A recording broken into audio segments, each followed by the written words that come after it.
With a federal government shutdown looming, here are the top 3 things that will be affected if the government shuts down. Number 1, TSA. While agents will still be manning security checkpoints at airports across the country, they won't be getting paid until Congress passes a new bill to fund the federal government. Number 2, civilian employees in agencies like the Department of Defense. While military troops will still remain at their assigned duty stations during a shutdown, hundreds of thousands of civilian employees from the Pentagon will be sent home. Number 3, national parks across the country will close.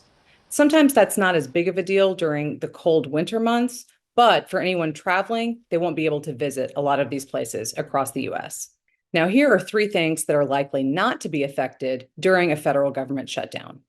Number 1, Social Security and Medicare recipients will continue to get their benefits during a shutdown, but it's possible that applications for new benefits will not be processed.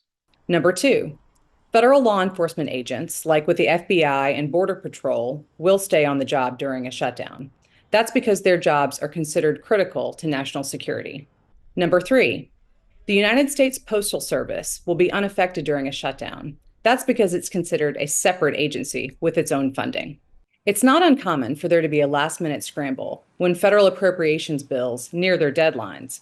This often happens around the holiday season, so that leaves a lot of federal employees and the Americans who depend on these agencies and their services dealing with some Christmas time and New Year uncertainty.